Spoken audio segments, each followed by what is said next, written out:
The image of the flying man stayed with me since I was a kid, from the time I watched the end of a strange little documentary called Gizmo.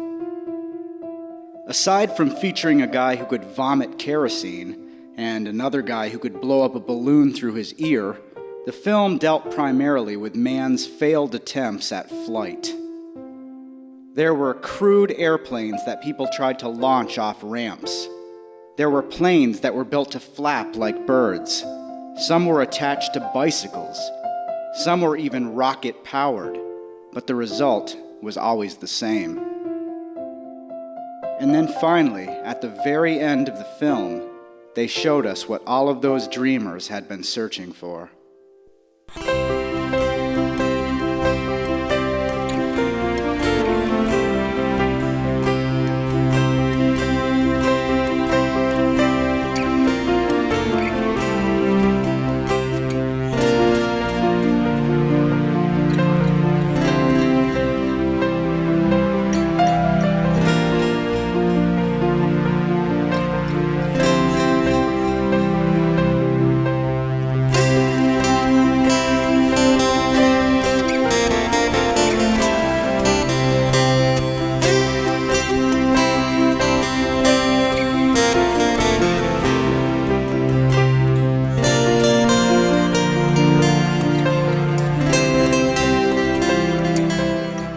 After 25 years, the images are still with me.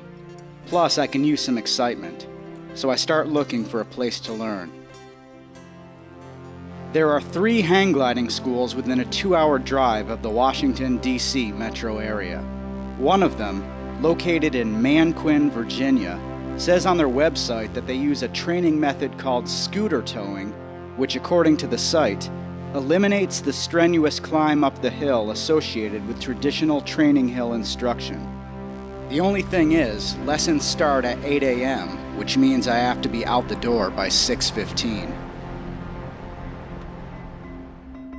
Though they appear simple, successful hang glider designs didn't emerge until years after the space age had begun.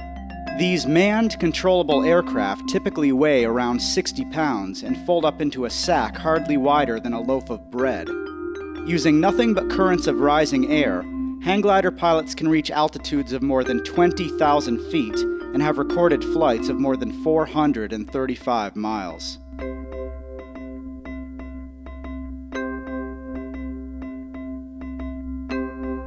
This is the man that many consider to be the great-grandfather of hang gliding. 413 years before the Wright brothers flew over the sand dunes at Kitty Hawk, Leonardo da Vinci was sketching wings based on his studies of bats. He eventually developed a design for a fixed-wing glider that could essentially be worn by the pilot. But although some of his paintings, like Bird's Eye View of a Landscape, suggest otherwise, none of Da Vinci's inventions ever took him into the air. British nobleman and scientist Sir George Cayley was among the first to recognize that a fixed-wing aircraft could fly so long as the wings were cambered to create lift. In 1848, one of his gliders lifted a 10-year-old boy off the ground for short hops of a few yards. 4 years later, Cayley convinced his coachman to pilot a larger, more refined version of his glider. After a wavering, uncontrolled flight of several hundred feet, the coachman reportedly told Cayley, "I wish to give notice, sir. I was hired to drive, not to fly." Despite Cayley's innovations, no real progress was made in glider designs for more than 30 years. Finally, in August 1883, American John Montgomery flew his own glider nearly 600 feet, launching from the hills of Otay Mesa, California. He is credited with having the first ever controlled flights in a heavier-than-air craft. Montgomery continued to improve upon his designs until 1911, when he suffered a fatal crash after stalling less than 20 feet above the ground. Next, we have a man whose birthday will forever be noted in the U.S. Hang Gliding Association's calendar. As a teenager in northeast Germany, Otto Lilienthal built wings of birch and canvas and tried flapping them while running down hills, perhaps not unlike one of the would-be flyers from Gizmo. But Lilienthal grew up to be an engineer, and he intently studied the research left behind by Sir George Cayley. By the early 1890s, Lilienthal had developed cloth-covered wings that flew him across his garden. By 1894, with an improved glider, Otto was making flights longer than 150 feet from a hill he created near his home in Berlin. He made more than 2,000 flights from this hill, gaining worldwide notoriety in the process. Lilienthal's glider was controlled by the movement of his lower body to shift the center of gravity during flight. He was attached to the glider by nothing more than arm loops from which the rest of his body hung, hence the eventual name of this type of flight, hang gliding. Over the next couple of years, Otto Lilienthal had flights on this glider that went as far as 1,100 feet. But on August 9, 1896, a gust of wind threw his glider out of control, and he died the day after the crash. According to legend, his last words were, "Sacrifices must be made. The dream has begun. Carry on." "Sacrifices must be made" is written on Otto's gravestone. However, the curators of the Otto Lilienthal Museum in Anklam, Germany, told me that Lilienthal's assistant reported that following the crash, Otto was apparently unaware of the seriousness of his injuries. According to the assistant, Lilienthal's last words were, "I have to rest a little bit, and then we can continue."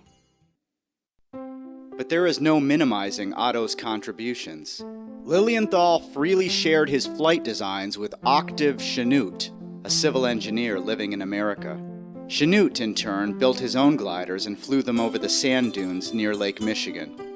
On May 13, 1900, Wilbur Wright contacted Chanute, the first of more than 430 letters that would pass between the Wright brothers and the older engineer. After building a series of their own gliders, the two brothers added an engine, and on December 17, 1903, they showed the world that powered, controlled flight had at last arrived. With the realization of powered flight, gliders like those of Chanute and Lilienthal were largely forgotten. Decades would pass, and ultimately it would take the genius of a NASA engineer and the innovations of an Australian water skier to both resurrect and redefine hang gliding.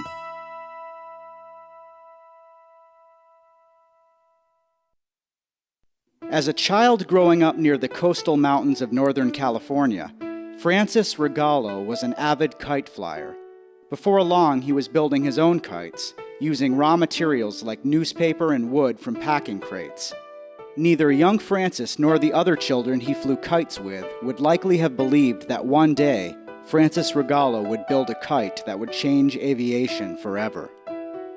Rogallo went on to earn one of the first aeronautical engineering degrees ever issued within the U.S. at Stanford University in 1935. He was appointed to a research position at the Langley Laboratory of the National Advisory Committee for Aeronautics, or NACA, in Hampton, Virginia. Though he excelled at Langley, he found little satisfaction in designing large, high-speed aircraft that only the government could use. And so, away from work, Francis Rogallo returned to his boyhood passion of kite building. But after years of training in aeronautics and aerodynamics, the kite designs of the last few centuries were no longer good enough. It was around that time that Rogallo had the idea for what he called a flexible wing, an airfoil that used the force of the air itself to retain its shape. He eventually created a cloth model that his wife, Gertrude, sewed from the same fabric used for their kitchen curtains. With the success of that design, Rogallo asked his superiors at Langley if they had any interest in his new flexible wing. Langley Research Center there just didn't have any interest in it at all. But they said that I could feel free to do it at home on my own. And of course, I really had to get their permission, because working for them, anything I did aeronautically belonged to them. Denied the resources of Langley, Rogallo built a makeshift wind tunnel with a 36-inch fan in his home, in which to test his ever-improving flexible wing designs. In 1948, he registered the patent for his flexible kite in his wife's name. Packaged in a tube and sold under the name FlexiKite, the design sold fairly well as a toy. In 1952, we licensed a company up in Connecticut to manufacture these kites, and they made them just like we made them, but they put them in this tube. And they sold about 7,000 of them, I think. Finally, after more than 10 years, Rogallo's employers began to listen to his suggestions that the flexible wing had more potential than its use as a plaything. Their change in mindset came shortly after the launch of Sputnik 1 in 1957 and the start of the space race. Within a year, NACA had been absorbed by the newly created National Aeronautics and Space Administration, which now attempted to find ways of returning capsules safely from orbit. In 1960, the first director of the Marshall Space Flight Center, Wernher von Braun, visited Langley to discuss the potential of the flexible wing as a means of returning spent rocket boosters to dry land. Rogallo gave von Braun a demonstration of a flexible wing model, the same model he demonstrated for me in his living room more than 40 years later. Suddenly, Rogallo was able to test his flexible wings in the world's largest wind tunnels, as NASA began an extensive series of tests to determine the ways in which the wing could be used. Variations of the wing were developed that included stiff leading edges. In some of these tests, the leading edges were inflated once the wing was released. During one demonstration, spectators at an air show were amazed when the flexible wing stayed aloft much longer than expected, circling and gliding on currents of rising air. The implications were enormous. The capability for non-powered flight had been available to mankind for thousands of years. The cloth and rope in use by the ancient Egyptians would have been sufficient to develop a flexible wing. Aside from being a way to potentially return capsules and boosters to land, Rogallo's wing was also viewed by NASA as a way to drop off and transport cargo. Jeeps and other vehicles could be towed behind planes, or supplies could be dropped off and directed to precise locations. At the culmination of these cargo tests, a 3-ton load was attached to the wing and dropped from high altitude. A series of timed detonations unfolded the wing, section by section, until it stretched more than 70 feet from tip to tip.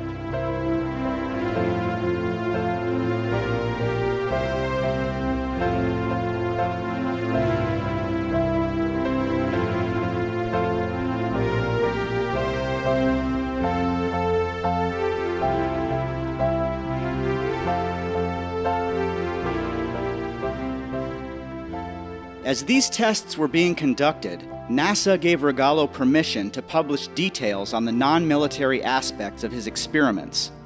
Immediately, ambitious souls with a burning urge to fly used Rogallo's reports to construct their own flexible wings. One of the first was University of California student Barry Hill Palmer, shown here in 1961 with a Rogallo wing built from bamboo and cellophane. Like Otto Lilienthal nearly 70 years before, Palmer hung by his arms and steered the wing by shifting his lower body. It was around that time that the US government began using aerospace contractors to continue tests with Rogallo's flexible wing designs. One of those contractors, the Ryan Aeronautical Company, created a manned version of the wing with a tricycle landing configuration and a control stick. This vehicle was towed behind an airplane and glided back down to Earth after being released. NASA ultimately abandoned the idea of using the flexible wing to return rocket boosters or transport cargo. But while tests continued, the aerospace contractors, like Rogallo, were permitted to publish their findings.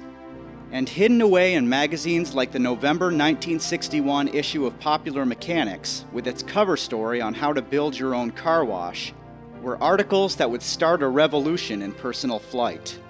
Like Barry Hill Palmer in California, Tom Purcell Jr. created his own model of Rogallo's wing design in North Carolina. Purcell came up with two versions. One was towed up to altitude over land by a car. The second had floats and was towed behind a boat. America was now represented by creative pilots using the flexible wing on both coasts. However, the innovations that would take Rogallo's wing toward hang gliding as we know it today were about to happen on the other side of the world.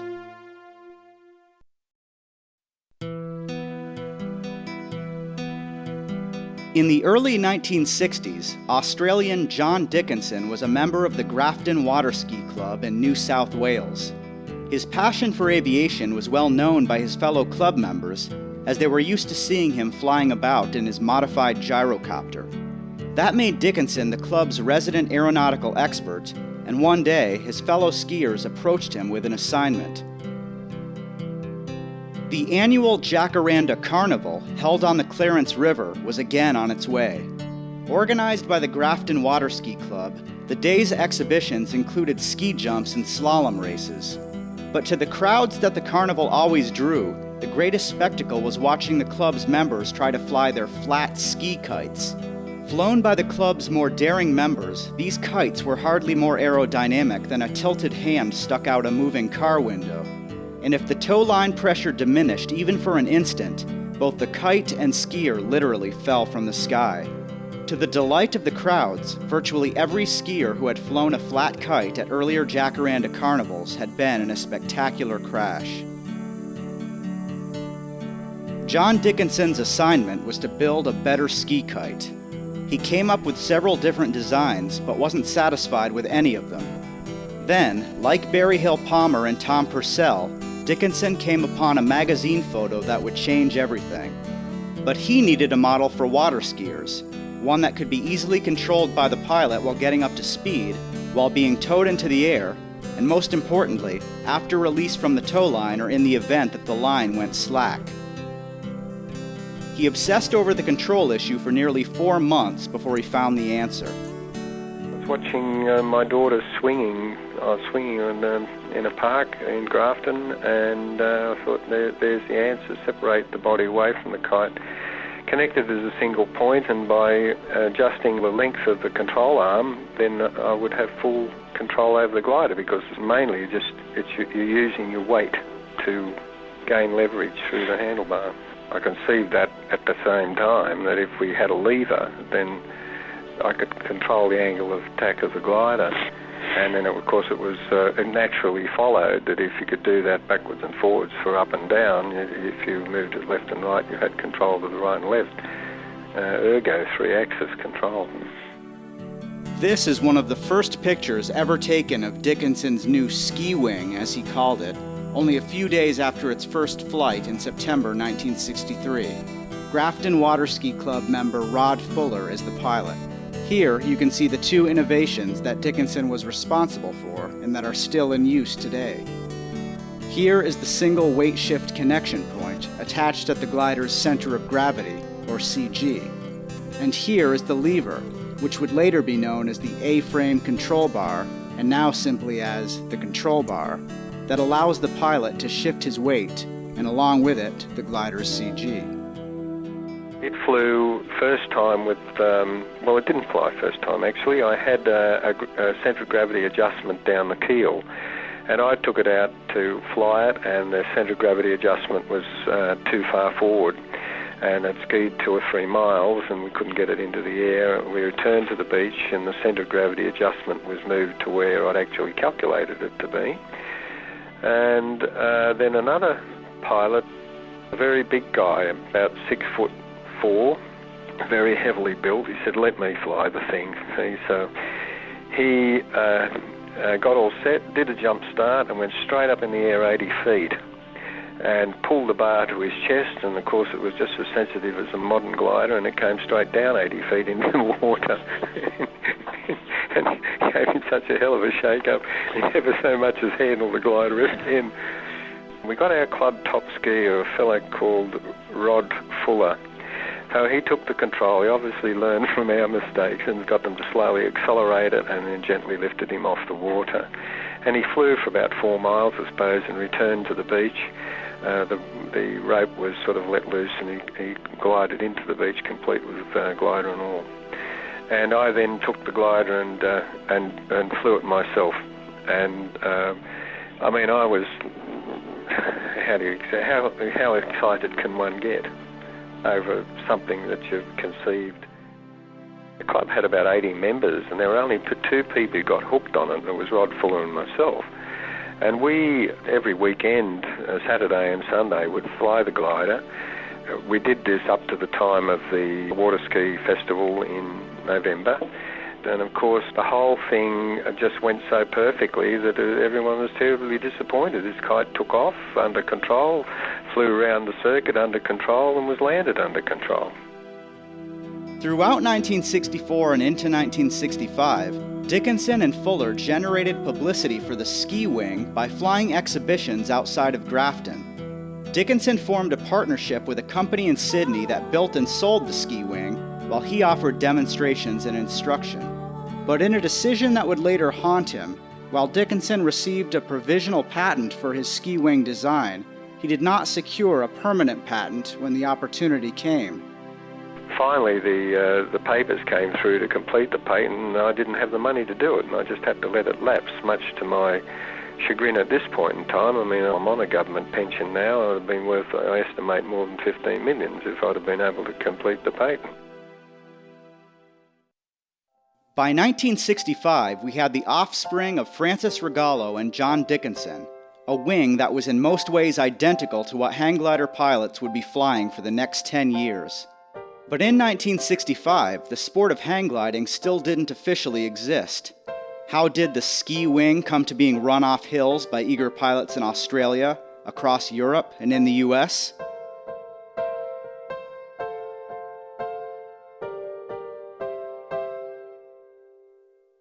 Look up fearless in the dictionary, and you may find references to the names Moyes and Bennett. Like Dickinson, Australians Bill Moyes and Bill Bennett were competitive water skiers and friendly rivals. Both had tried flying the notoriously unstable flat kites behind speedboats. And in 1966, when Dickinson received some press for a 2-hour towed ski wing flight on the Hawkesbury River on the outskirts of Sydney, Moyes and Bennett, both Sydney residents, heard about it. Within a year, they were not only expert pilots on the ski wing, they had begun modifying and selling their own gliders. Both Moyes and Bennett clearly realized the commercial potential of these wings, and from the outset dedicated themselves to their promotion. Their exploits became a continual seesaw of one-upsmanship.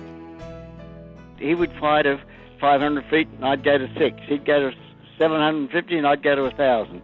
You know, he'd fly 2 miles and I'd fly 5 miles. It was just a matter of one person waiting to see what the other one did, to see how he could outperform it or something. See, wherever Bill and I went, whatever we did, we were setting a world record. That's easy when nobody else has ever done it. You jump 2 feet, nobody ever jumped 2 feet, so it's a world record. Next week you do 3 feet and 4 feet and so on. Well, eventually he went up and towed up to 10,000 feet or something, and I had to go up on a hot air balloon to get higher than that, you know. In 1969, Bill Bennett set out to conquer the United States by way of California. Bill Moyes, though he spent several years flying the ski wing for crowds across the US and Europe, stayed in Australia. His company, Moyes Delta Gliders, remains one of the largest hang gliding manufacturers in the world. Bennett set up his own company, Delta Wing Kites, in Van Nuys.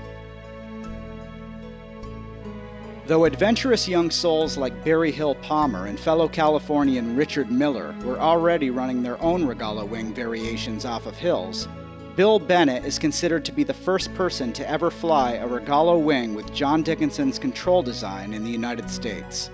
And it was only a few months after arriving in the US that Bennett would perform the stunt he would always be best known for.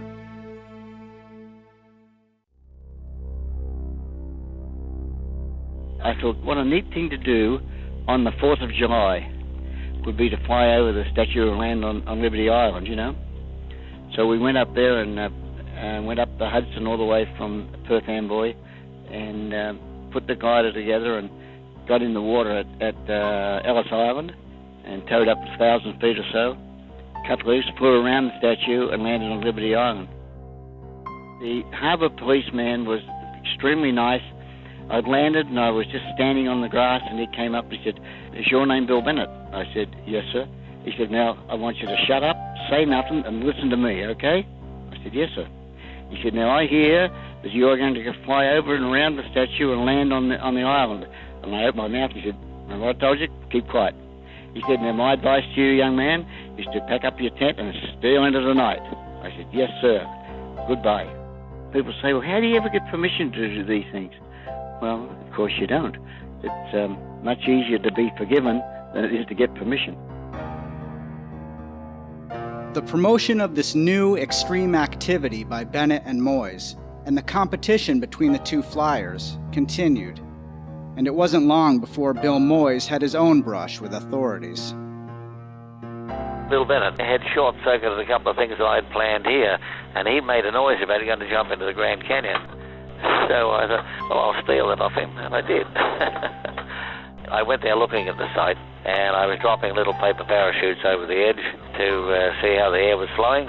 And one of the rangers said, "What are you doing?" I said, "Oh, I'm going to jump off here with a kite." And he said, "You are not. This is a national park. This is not a place for a circus. You'll fall down there and kill yourself. We're going to risk our lives coming down there to get you." So he embarrassed me pretty much. And I said, "Well, he's probably right. I'll pack up."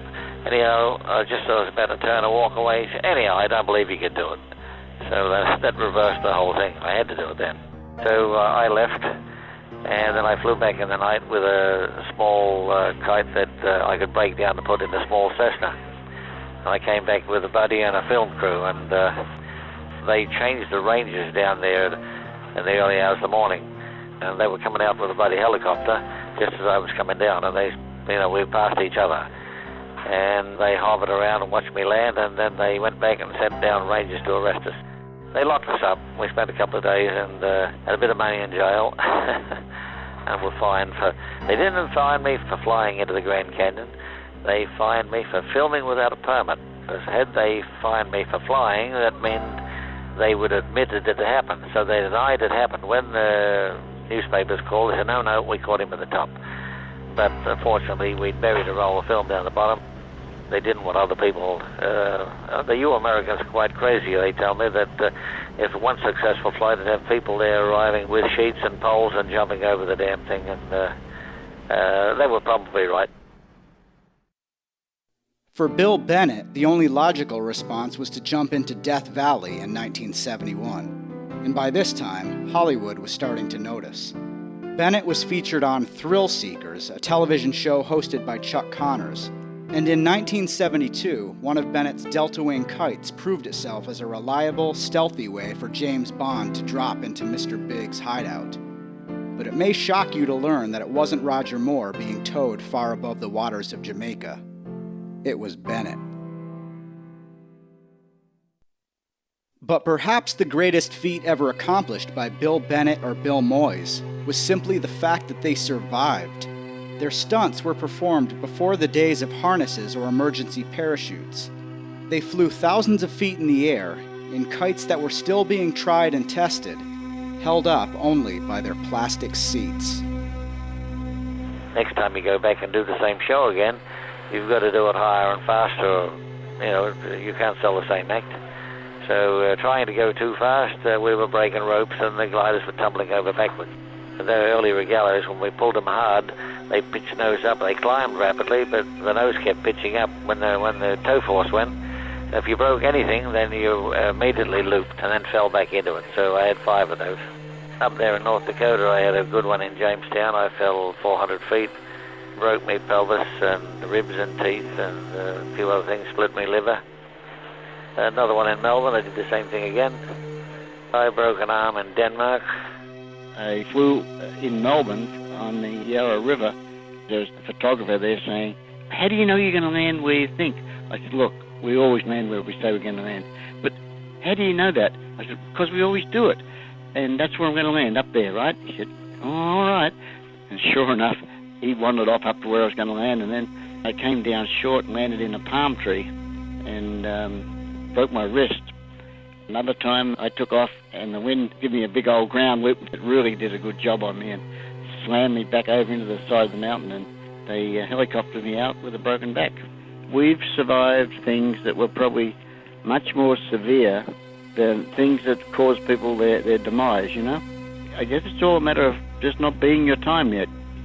We agreed that the last man alive is the winner. But Moyes and Bennett accomplished what they set out to do, introduce this new sport to the world. And in 1971, on Otto Lilienthal's birthday, a group of Californians brought their foot-launched glider designs to an anonymous hill in Orange County. It is considered by many to be the day when hang gliding became a sport. An article in Sports Illustrated in December 1973, followed 2 months later by one in Reader's Digest called The Flyingest Flying There Is, made hang gliding's place in American culture official.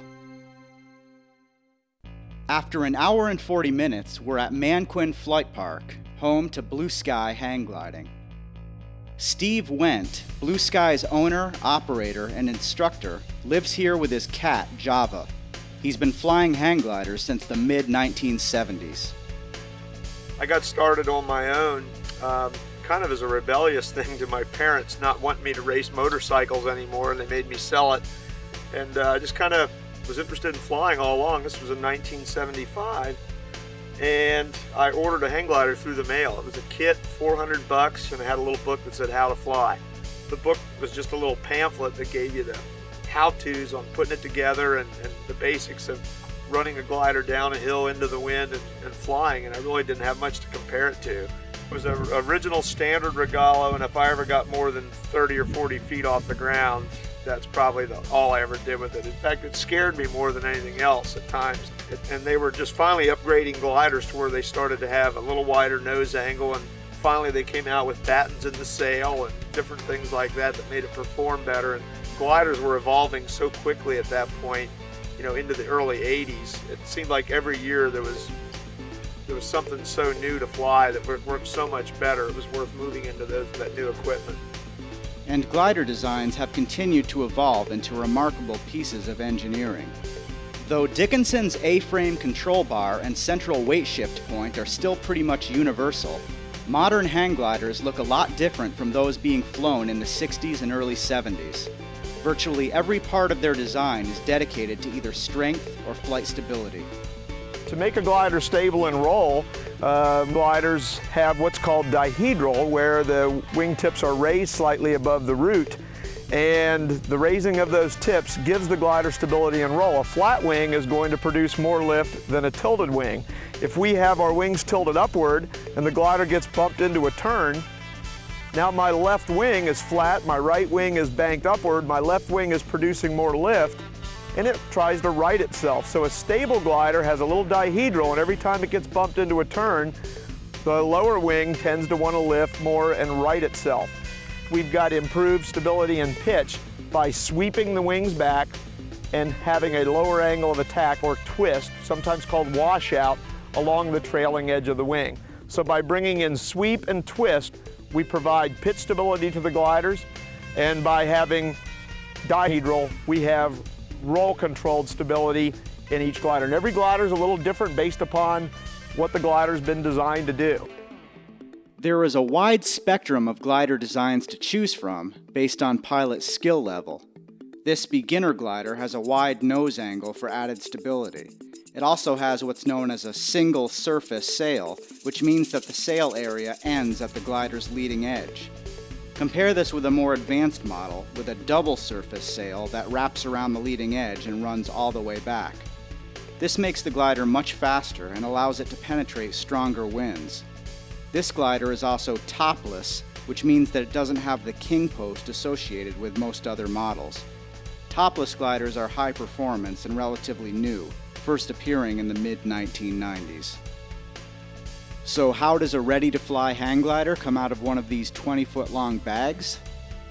It usually takes 15 to 20 minutes, but Holly will help us speed through. First, we put together the A-frame control bar by attaching the bottom segment, called the base tube, to the ends of the two down tubes. Next, we'll turn the glider upright and take off the bag. After removing some Velcro straps, the wings get spread apart. In the case of this Moyes Sonic model, Spreading the wings automatically raises the king post, to which Holly attaches the rear wires, known as reflex bridles. Next, before the sail is tensioned, we insert thin aluminum tubes called battens into their appropriate sleeves. The battens hold the sail into the optimum cambered shape for flight and are usually held in place by an elastic cord. There are usually about 5 or 6 battens in each wing.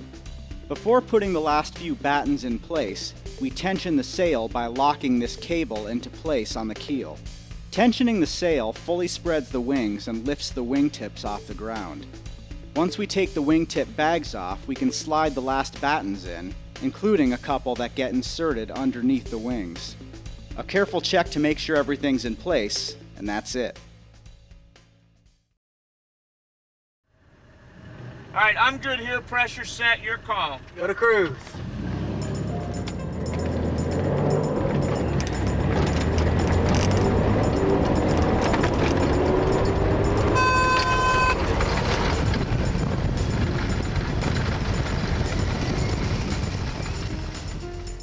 With nothing but flat fields making up Manquin Flight Park, foot launching isn't an option to get gliders into the air. Instead, Blue Sky uses truck towing, in which the glider is pulled up behind a truck with a payout winch, typically reaching between 1,000 and 2,000 feet before the pilot detaches. Or there's aero towing, where the pilot is towed behind an ultralight and releases at around 2,500 feet. More on those later. The scooter towing that I had read about on Blue Sky's website is a way to get student pilots into the air for short flights. Instead of being pulled across the field behind a scooter, as I thought might be the case, a mutated 50cc scooter sits atop a stationary mount. The scooter's rear wheel has been replaced with an intake spool for the tow line, which runs about 1,000 feet down the field, reaches a pulley anchored into the ground, and comes back to attach to both the glider and the student's harness. By revving the throttle, Steve can control how much pull and resulting lift the student receives, which lets Steve back off accordingly if he sees the student doing something inappropriate. For example, All right, look ahead. Clear.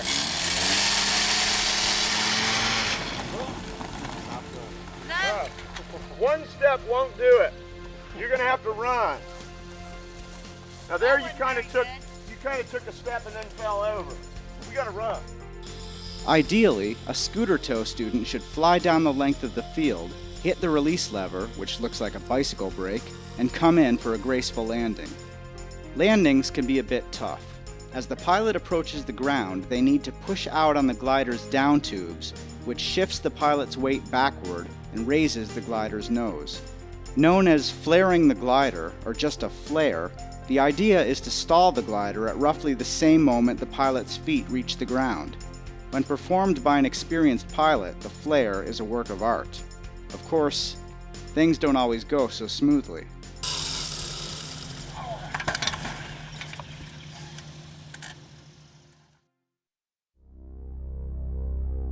It usually takes 7 or 8 scooter tow lessons, with the student getting about 8 flights per lesson before graduating to their first truck tow. It's what every student at Blue Sky is working toward, and ultimately, it's Steve's decision as to whether or not you're ready. The day I arrived for my first lesson, Zelda is on her 4th. She's still having a bit of trouble though, particularly on launches.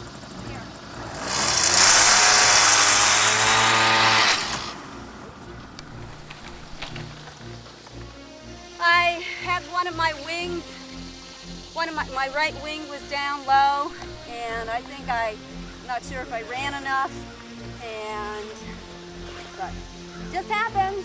Let's try again.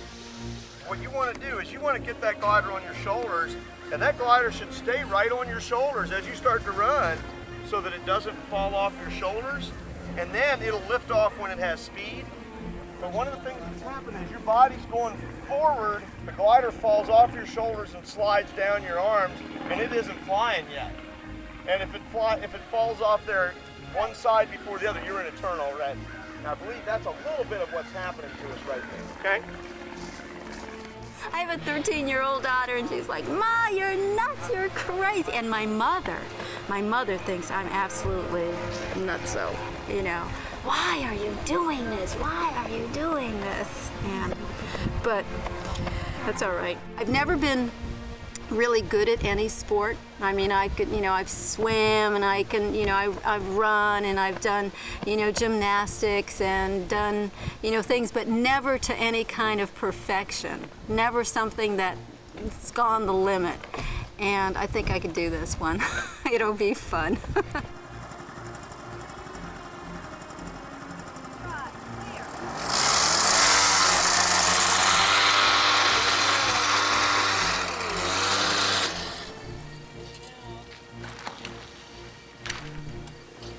Same thing. You're not keeping the glider on your shoulders long enough to get it flying, so it's falling off your shoulders and has no directional control whatsoever. Go ahead and scream for me, Zelda. Let me hear it. There you go. Amazing. Do that again. The concept of shifting your own weight to control both the roll and pitch of the glider takes some getting used to, and a lot of beginning students have trouble with it. Here, on a simulator built next to the hangars, Steve offers first-time students a basic idea of weight shift. Now, for left and right, we go in the direction that we move our body in the direction that we wish to go. If I want to make a right-hand correction, I want to simply pull my body to the right. Don't lean your head to the right. That won't work, no matter how big your head is. If your head's a 50-pound head, this won't help. It's all in the hips. You got good hips? All right. So if you can do this, wiggle your hips, you'll get control out of that glider because that's where all your weight is. The mistake of leaning instead of shifting your weight that Steve warned against is a classic error in learning to fly a hang glider. It's called cross-controlling. The pilot wants to turn in a certain direction, so they grab the control frame and pull their upper body that way. But when they do, their hips, and most of their weight, get rotated in the opposite direction, and the glider responds accordingly, doing the exact opposite of what the pilot wants. Another common mistake is letting the glider fly too slow during approach to landing. Like any aircraft, flying slow puts less air over the wing surface, and the controls become mushy and unresponsive. The worst time to do this with a hang glider is on approach to landing, when you need it to respond quickly to corrections. This pilot is on his 8th lesson and is awaiting Steve's approval to graduate to his first truck tow. Get slow! That's why he's not on the truck. He does things like that.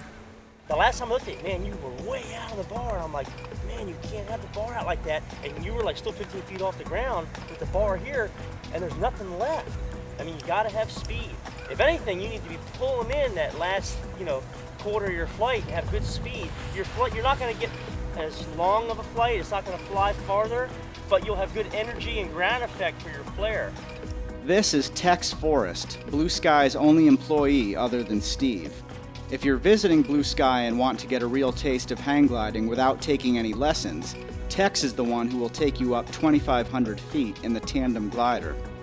Whatever you did, kind of remember the negative side to it, and just because right now you're at a stage where instructors, we're all looking for consistency. Right. You can't have 3 good ones and then 1 crappy one. They all have to be good now. And until they are like that, I mean, you're another lesson away from the truck. I was 23, down at the beach with some of my buddies from school, and we were camping out, and they were a whole week at the beach, and running out of things to do. We jet skied one day we went hiking, and then it's like, hey, let's go hang gliding tomorrow. Okay, they got a school here, and I tried it, and boom. I mean, I'd flown in an aircraft before, jets and things like people travel, but never like that. It was like you would fly in your dreams, how you would run and just lift off the ground, and that was it for me at that moment. I knew this was a sport I wanted to pursue. Tex is also the illustrator for the U.S. Hang Gliding Association's calendar, but he's more well known among local pilots for his Airheads series, a collection of drawings he did while serving as editor of the Capital Hang Gliding Association's newsletter in the early 90s. There's an airhead for every occasion, like this one paying tribute to the Rogallo wing designs of the early 1970s. Here's one that caused a bit of controversy for the Capital Hang Gliding Association. I always want to make a bumper sticker like that. Hang glider pilots are well hung. And yeah, man, put that on the bumper. I did them too, I think, because people were taking this sport so seriously, and you should, but sometimes, you know, you gotta be able to like laugh at things too, and I think it was like just that little lighter side of it, you know? It's like, geez, you can't take things so seriously that it's not fun anymore. When Tex teaches through a tandem flight, it is done on this glider, designed specifically for 2 people. It has landing gear to remove the issue of running to a stop on landing. You get the girls that scream and they're excited, and you get guys that, you know, their eyes bulge out. I mean, it's just sometimes when you take them up for their very first time and they have no idea what it's gonna be like, you take them up there and it's just like, wow, that sense of wonderment. It's always amazing. I gotta get this harness up, get a strap over my big ass. Oh yeah. Okay, coming down, ready? We had one young kid that came here. He's probably in his early teens, maybe 13 or 14, and he was on the ground all cocky and talking big and everything, and hooked him in the hang glider, and boy, as soon as we left the ground, he just was like scared to death. You could see his lip quivering, and he was just like, and we got up maybe 300 feet, 400 feet, and I just said, "Are you all right?" And he wasn't saying anything. And I kept saying, "Are you okay?" And all of a sudden he just said, "I'm really scared. I'm really scared." And I said, "Well, do you want me to land?" He goes, "I want to get on the ground." He just like had a panic attack. And I pulled the release, and you know, I got down as fast as I could. And the guy was scared to death. And as soon as we hit the ground, he was like back to being himself again. The guy hopped out. He was just like, "Oh yeah, man, that was cool. It was fun," you know. And it was just so funny to see that from my perspective. And his friends had no clue, you know. And I told him, I said, "Hey, this is our secret, you know, I won't tell him." He's like, "Oh, thanks," you know. By my 5th lesson, Steve and Tex are recommending that I sign up for a tandem flight myself. Steve tells me I'm a couple of lessons from soloing off the truck, and he wants to be sure I won't be overwhelmed by the altitude. Zelda, meanwhile, is still having trouble. She's now on her 11th lesson. It's been a long summer, really, frustrated sometimes, kind of moving 3 steps forward and then, just having to think about what I'm doing. I think it's it's a sport that you really have to concentrate on and really think about what you're doing all the time, not to make any bad decisions. Don't go here and try to pull it in, and don't go here when you let go. Just turn your hands and let it out the end, right? Okay.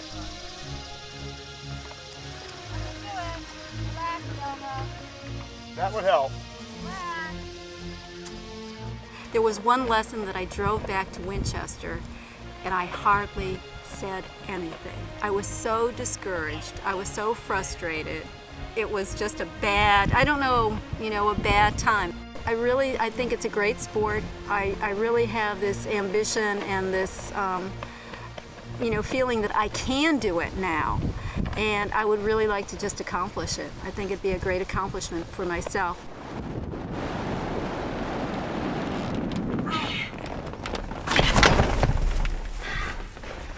Okay.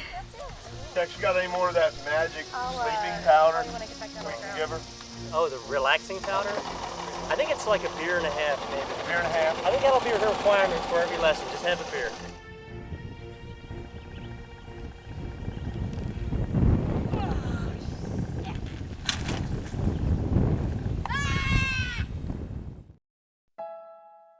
Right on cue, the air calms down at about 5 o'clock that afternoon, and the conditions are perfect for my tandem flight. The tandem glider, which is manufactured under the name Double Vision, has 2 harnesses that hang side by side. The straps for each harness connect to a steel carabiner, which in turn connects to what is called a hang loop, the nylon strap that wraps around the glider's center of gravity at the keel. I walk around the glider looking for anything that might be out of place, but I'm not sure I'd know the difference. We're going to be aero-towed, that is, pulled up behind this ultralight, which is also known as the tug plane. The tug plane has a 65 horsepower engine and weighs about 400 pounds with a full tank of gas. The tug will pull us behind 200 feet of this plastic line, which is called Spectra. The Spectra line used at Blue Sky, for scooter towing, aero towing, and truck towing, has a test strength of 1,200 pounds at just over 1/5 of an inch thick. But to make sure that the tug plane doesn't drag us against our will through the sky or into the ground, we won't connect to the spectra directly. The line extends from the tug plane to an aluminum carabiner through which runs a nylon rope that in turn attaches to two places: Tex's harness, where he has a secondary release, and up to the main aerotow release, which is activated by squeezing the same bicycle brake handle used in scooter tows. The rope connects to this release by a thin cord called the weak link, which breaks at about 120 pounds. If the forces during tow exceed that, the weak link will break and the tug plane and glider will separate. This setup is the same one used for single pilot aerotows, although without the landing gear of the double vision, gliders are instead launched off a wheeled cart that is left behind when they get airborne. Finally we're ready, and the ultralight's engine roars into full power. The ground speed is a lot faster than I'm used to on the scooter tows, about 35 miles an hour, and I wonder how easily the double vision can handle it. Tex isn't concerned. The ground falls away, and away, and away. After only a minute or so, I ask Tex how high we are, trying to sound nonchalant. "Ah, heck," he says. "Maybe 400, 450. And as we continued to climb, it all became clear to me, this sport that I had dedicated my last 5 weekends and much of my free thought to. It wasn't about running off gently sloped training hills or practicing your moves in the simulator. It wasn't about getting towed 30 feet above a field by a scooter with a modified rear wheel.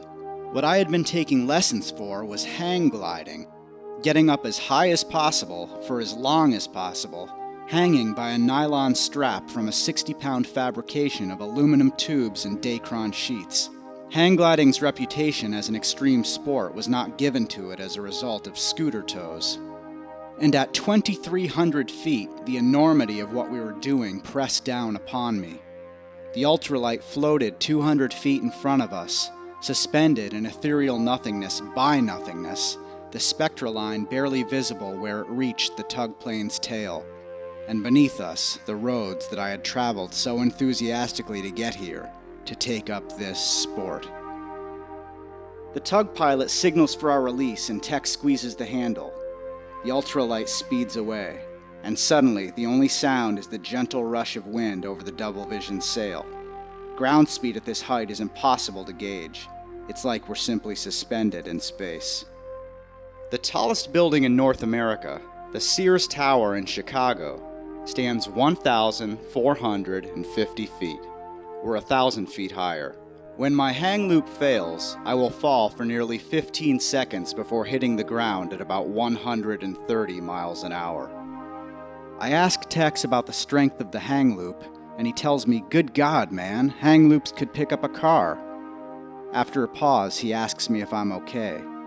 "Yeah," I tell him. But suddenly, one of his airhead illustrations makes perfect sense to me.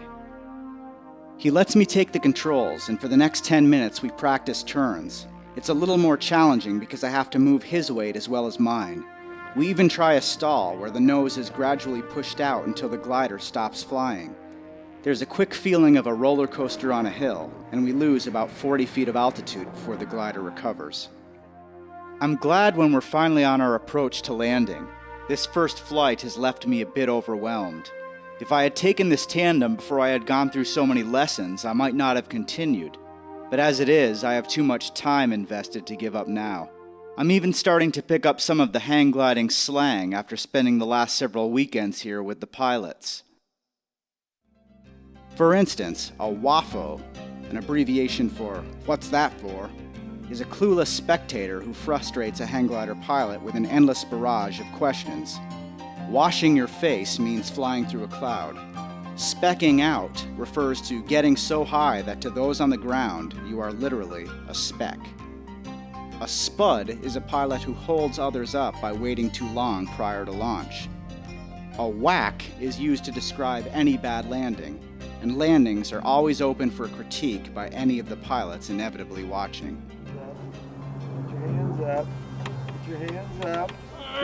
Oh! His hands were right here. Yeah. He could never even flare from there. A beak is a type of whack where the glider's nose touches the ground, something that, in theory, should never happen. Beaking it is when the glider's nose slams hard into the ground.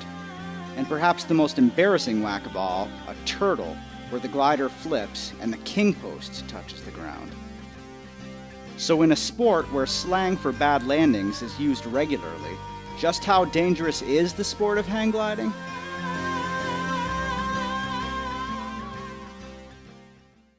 The early to mid 1970s is when hang gliding picked up its high-risk reputation, and back then it was well-deserved. As word following the first Lilienthal meet spread, dozens of companies sprang up that began selling mail-order hang glider kits to eager pilots. In 1974, the United States Hang Gliding Association had 2,794 members. In that year, there were 40 U.S. hang gliding fatalities. That's one death for every 70 members. By 1975, there had been 110 U.S. deaths from a sport that had been official for less than 4 years. In those days, it went over big as an act. I was the top paid performer in America for a couple of years. I couldn't fill all the bookings, and bookers would hire anybody that would claim to be a performer. So 17 guys followed me into the fairgrounds, and all 17 are dead. I'm the only one left. In response to the rash of hang gliding fatalities in the mid-1970s, the USHGA established mandatory glider certifications by their manufacturers. The association also developed an instructor certification program to ensure that those teaching the sport were qualified. As a result, hang gliding fatality statistics don't look anything like the figures of the mid-1970s, though the stigma of those days continues to haunt the sport. Part of this decline is due to great improvements in glider design and construction. Today's gliders are designed to typically withstand as much as 6 positive Gs and 4 negative Gs on their wings. Structural failures, which were frequent in the mid-1970s, are today usually associated only with acrobatic or other extreme flying maneuvers. Like this one, which demonstrates what has become standard equipment for hang glider pilots, the emergency parachute. Having to throw a chute is rare. In a recent year for which data was collected, there were only 10 intentional deployments, and 7 of those followed structural failures resulting from extreme acrobatic maneuvers. But they are a major part of hang gliding's much improved safety record. They'll usually save the pilot's life, even if they don't do it gracefully. Threw my chute a couple weeks ago, doing aerobatic maneuvers, failed aerobatic maneuver. I was trying to complete a twisty, which basically diving at the ground, throw all your weight to the side, to the left, get adverse yaw in, pitch up, throw all your weight to the right, and it's kind of like a vertical barrel roll. Tumbled about 3 times, we're not sure of the exact number, and at which point the leading edges both broke in half. I was spinning, the glider was oscillating about 90 degrees up and down, and realized my glider's smashed. I need to throw my chute. Looked down, pulled it out, threw it. Took a little while. I was probably at about anywhere between 2,000 and 1,500 feet at this point. Touchdown standing on the undersurface of the glider, which is now pointed up, and couldn't have asked for a softer touchdown because the glider was coming down flat as well under canopy. Really slowed my descent and just basically squatted down and absorbed the impact and stood up and unbuckled from my harness. In most minor crashes, the A-frame control bar acts as a safety cage, absorbing the impact.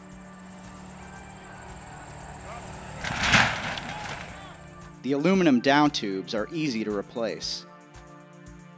Hang gliding's gone through its growing pains and its idea of how safe it is and so forth. I think it's kind of plateaued on number of people entering the sport, but the safety record I think has gotten a lot better, and that's due to the towing and the tandem flying. I think tandem teaching really takes a lot of the dangers out of it. And I still think we need a lot more promotion to the general public to really let them see that it's out there, and that you don't have to be on a sand dune to do it. You don't have to live on the California coast to do it. People view it as an extreme sport. I don't look at it that. It's as safe as any other aviation sport. And just like any other aviation sport, it's not forgiving. So you just got to take your time with it and fly when things are right, not experiment but so much. You don't want to get into it casually. It's like, well, are you sure you want to do this? Because it's serious stuff. When a human being, when you leave the ground, I mean, it suddenly becomes very serious because obviously you can fall. I think that what makes this sport not for everybody, because you get some of those people that are so casual and complacent, and they don't want that level of discipline in their sport. They want it more casual where they don't have to worry about it. So those people go bowling and they play tennis and golf, and that's fine. It's a little harder, takes a little more time, a little more discipline, but geez, we're the only guys that we can say, man, I flew for 4 hours and it was great. I was out there flying with a hawk, or I went through a cloud. I mean, that stuff dreams are made of, Now on her 14th lesson, Zelda is getting closer to that dream. Steve has her going briefly to the prone position during her scooter toes.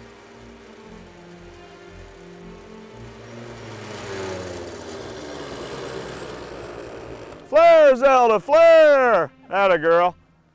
As for me, my time has now come to soar with the birds.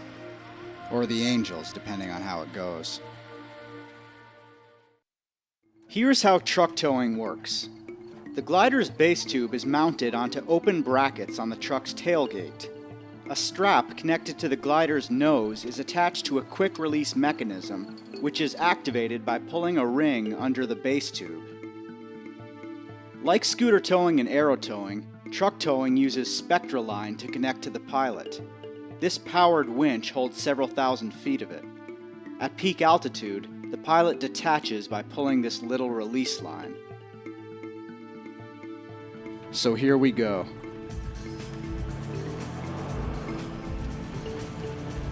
At around 35 miles an hour, Steve hits the horn and I pull the ring.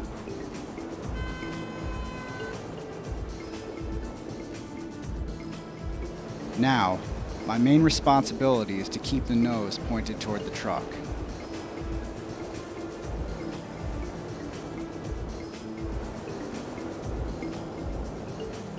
The efficiency of truck tows varies depending on wind direction and other weather factors. On this one, when I pull the release, I'm at 1,150 feet.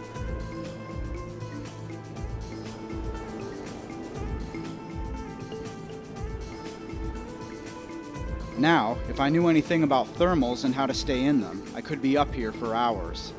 The longest flight off a single tow at Manquin Flight Park is 4.5 hours, and the altitude record here is more than 7,600 feet. So what should I be trying to find instead of just flying around aimlessly? A good visual example of how thermals work is a lava lamp.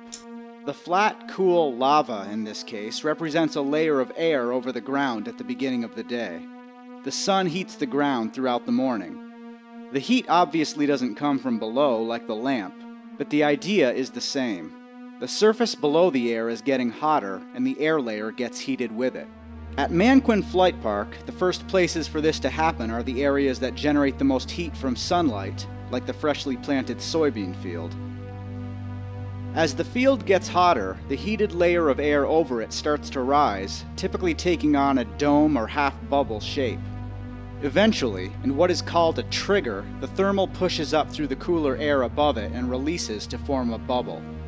This invisible rising air may also be roughly in the shape of a column, still being fed by air from the ground.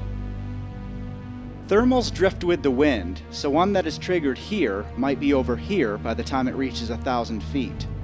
And since thermals are often independent rising bubbles, a pilot at one altitude might ascend with it for thousands of feet, while a pilot a mere 100 feet lower will miss it entirely. Unfortunately, working a thermal, as they say here, is not as simple as finding a nice warm bubble that will carry you gently into the sky. Thermals are often irregularly shaped and can be smaller than your glider. They rise at different speeds, and their invisible edges are often associated with swirling, chaotic air. Pilots caught in these turbulent edges can be tossed around wildly, and in rare, extreme cases, even flipped upside down. You know when you've found a thermal one of two ways. If it's strong enough, you can feel yourself being thrown upward. Or you can just rely on this instrument, called a variometer, or vario for short. Varios not only display altitude, but whether you're rising or sinking and how fast. So that you don't have to stare at them while flying, varios are usually set to beep if you're in rising air. The more rapidly it beeps, the greater the lift, and sound a brief alarm if you're in sinking air. Otherwise, they stay quiet. The most basic soaring rule, then, is to fly slow through rising air and fast through sinking air. But unless the thermals are huge and everywhere, that won't be enough. Ideally, once a hang glider pilot finds a thermal, they want to circle within it and stay with it as high as it goes. And thermals keep rising until they reach the layer where clouds form, a level known as cloud base. Cloud base varies depending on air temperature, humidity, and dew point, but at Manquin, 6,500 feet is typical. Though thermals are invisible, there are a couple of indicators that hang glider pilots look for. The most common to spot is one or more circling birds. Birds instinctively conserve energy by seeking out and circling in thermals. As I was filming this one, it rose about 500 feet without once flapping its wings. The second is the appearance of cumulus clouds, known in the hang gliding community as cumies. Once a thermal reaches cloud base, the more humid air it is brought up cools, condenses, and becomes visible. If the cloud is just starting to form, there is a good chance that there is still a column of rising air underneath it. There are other types of lift that hang glider pilots can use, but they're based on air being deflected on terrain like ridges, mountains, and valleys. Here amid the flat fields of Manquin, it's thermal lift or nothing. Most of the experienced pilots here will keep themselves occupied until the day's thermal activity has started. No, no, no, no, no! What did you do that for? But finding no lift on this flight, and not being experienced enough to stay in it if I did, I have what is called a sled run, essentially being towed up and gliding back down to the ground, which makes me, as hang gliding terminology would have it, a sled dog.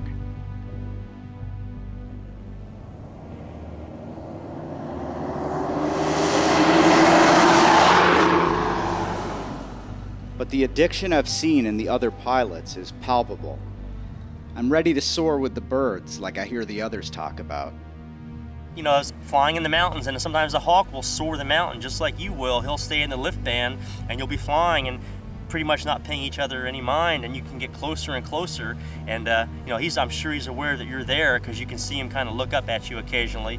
And he's right below me, and then I kind of dove at him, and he did what hawks do. I mean, they react so lightning quick. I mean, he just pulled his wings in and dropped out of the way, and you could just see him falling away, and I was just amazed that he reacted so quick, and I startled him. Actually, I felt a little bit bad because I probably scared him a little bit.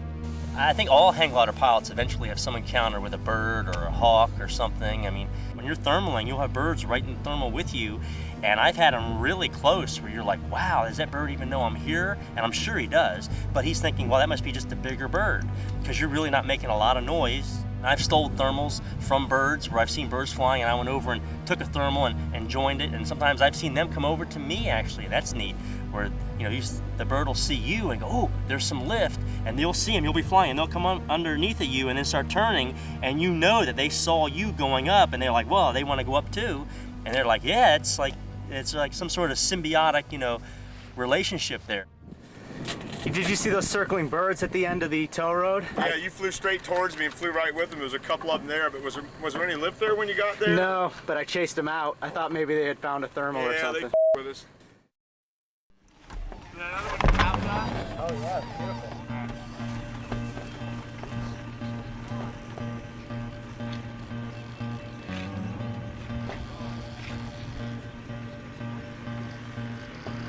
Clear!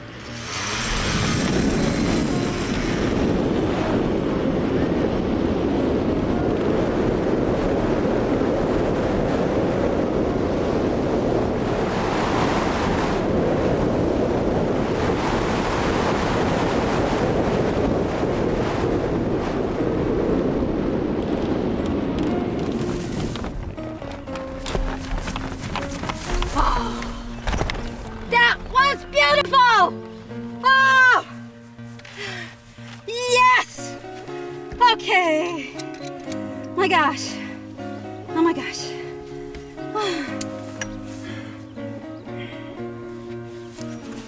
Okay. Nice. Nice, nice. That felt great. After 19 scooter tow lessons, Zelda gets the okay from Steve to solo off the truck. A few weeks later, on a windless afternoon, Zelda flew.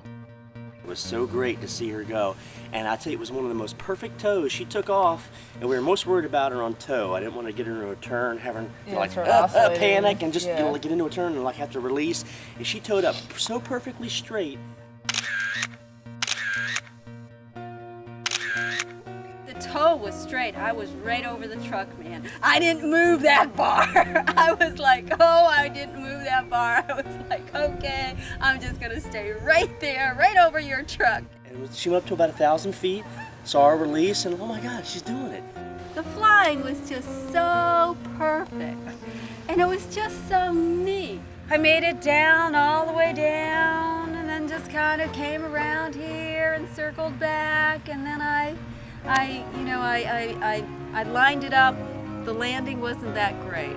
And she didn't have a perfect landing, although she landed on her feet. Okay. Kind of ran it out, you know? Yeah. And then she came back here, and man, talk about multiple orgasms. It hit her afterwards.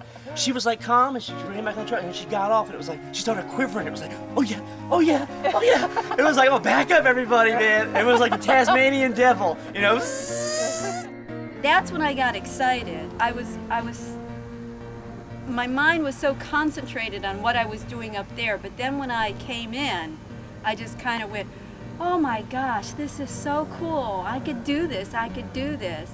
She was walking around, she felt like this tall, man. She was like, I am Zelda, I can fly. And we were like, Zelda, Zelda.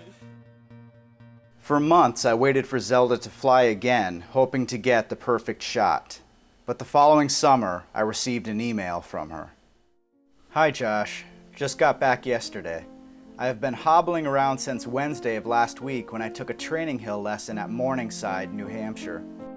I had 5 pretty good runs, but on the 6th run got a good gust of crosswind and didn't level off enough. Flared early, came down with my left knee extended and cracked my base tube. An x-ray showed a fracture in my lateral tibia plateau. I'm in a brace until I can see a specialist on Friday. My hang gliding is on hold until this heals and until I can find the committed time to dedicate to the sport. I want the dream, but I can't make it happen. I've been thinking about the video, Josh. Do you really want to include me? I don't know when I'm going to succeed. The video should reflect the trials of training as well as the successes of flight, and I'm not that example. I mucked up again, and there's no telling when I will get back in the air. At this point, I'm even questioning if I will continue because of my level of skill, the amount of commitment needed, and my obligations to my daughter and job. You'll see me at the park. I cherish the friends and all of you who have flown your dreams on your wings. Zelda. I knew when I went into that flare that I had flared too early. I knew that I made the error right there, but I knew enough to hold it. You know, I remembered Steve and Tex's message, you know, you flare early, you hold it. No matter what, you hold that flare and don't pull in. But I was just too high, and when I came down hard. I took it hard on my left knee. My dream was to get up into the sky by myself. My dream was to fly alone. I love the experience of being up in the sky alone and flying that glider. And I don't know if I can say right now, but you know, my dream is still there. To do it again, maybe. A few days later, Zelda learned that a pin would need to be inserted into her leg to stabilize the bone, followed by at least 3 months of recovery and rehabilitation. As for me, I'm finally able to find some rising air and stay within it. I keep circling and the variometer keeps beeping, past 2,000 and 3,000 and 4,000, until I decide to fly straight and leave the thermal at just over 4,800 feet. I wasn't prepared for the sense of isolation. At this altitude, even blue sky's hangars are specks. I can't make out anyone on the ground. There is only the base tube in my hands, and the earth far below, and the sound of the wind. I start thinking about the carabiner holding me up, and the nylon strap it's connected to, and all the many wires holding my 60-pound aircraft together. Then I take a few deep breaths and look out at the haze-covered horizon, and I realize that this is what I've been waiting for ever since I first saw the flying man as a kid. I am flying under my own wings. I wanna fly. In the morning, wanna fly. When the sun is high, I wanna fly. In the evening sunset, all I wanna do is just fly high. As the sun sets in the evening, we all sit around the fireside grill, just telling them stories and lies about to fly in. To bed we go and do it all again. I wanna fly.